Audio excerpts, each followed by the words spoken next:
Well, we're spies now, apparently. China has changed its story about what triggered a confrontation in the Yellow Sea last weekend.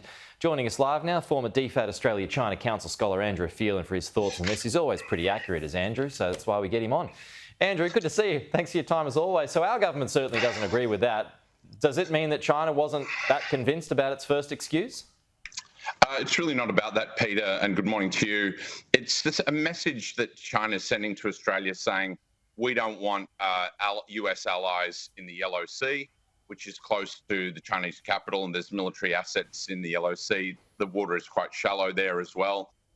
It's saying, butt out of our patch, butt out of our neighbourhood. Of course, Australia has not transgressed any international laws. It's been operating in international waters under a UN-sponsored program, but I don't think China particularly goes out of its way to assist any sanction monitoring on North Korea, which is essentially an ally.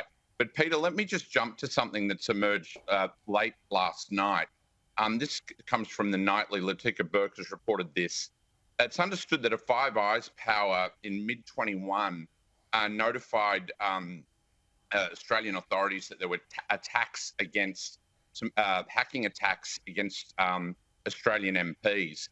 And it's emerged that in June 22, the FBI formally notified Australian authorities about the attempts by a Chinese hacking group called APT31 to target 6 Australian MPs. Now, there's an organisation called IPAC, the Inter-Parliamentary Alliance on China, which is a global organisation. About 35 countries are involved in it.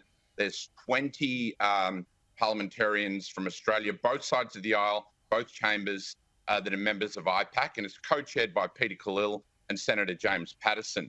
6 members of IPAC were targeted in this hacking attempt, which was failed. It was a fairly crude attempt to get to sort of first base, as it were, in terms of hacking, and follow up with a deeper probe into these MPs' online activity if they were further successful. However, our agencies stymied what was a fairly crude attack, but MPs weren't notified about this until about 3 years later. So our authorities kept mum on it. And I think our MPs have been justifiably quite angered about this because they should have been notified. The 6 MPs involved are Liberal MP, well, former Liberal MP Tim Wilson, who was my local member here in Goldstein. I know him well. Labor MPs Daniel Molino and David Smith, as well as Liberal Senators Alex Santich, Claire Chandler, who was part of a parliamentary delegation to Taiwan, I think, last year, and the opposition Home Affairs spokesman, James Patterson. And this is pretty close to home to me as well, because I was the target of one of these attacks last year and was mentioned in an article along with the IPAC Executive Director, Luke de Pulford, who's a Tory MP in the UK. Well, that's interesting. I mean, speaking of the UK, there was a similar attack on British politicians just a couple of days ago, right? There was a British lawmaker who flew down to Djibouti on state business, Djibouti being in the Horn of Africa. So there's an uptick. Country. Is there an uptick in things at the moment? Yeah.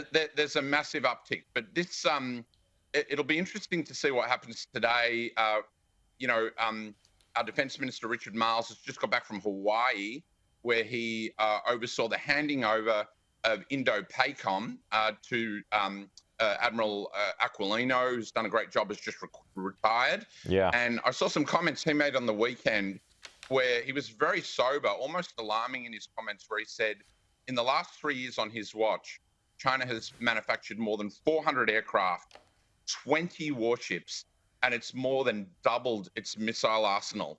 And we're seeing, real uptick in brinkmanship and tensions in the region, from the Yellow Sea down to the South China Sea, where Filipino coast guards and fishing vessels have been pummeled by water cannons. And of course, Australia's participated in regional patrols in that area. So I think it's about time that the federal government, now that the kind of, stabilisation narrative has been punctured to some extent. Sure. And with Li Chang due to arrive in the country next, Chinese Prime Minister Li Chang due to arrive in the country next month, I think we need to have a candid conversation about the threat going forward and how we manage this. All right, Andrew, we'll leave it there. Thank you.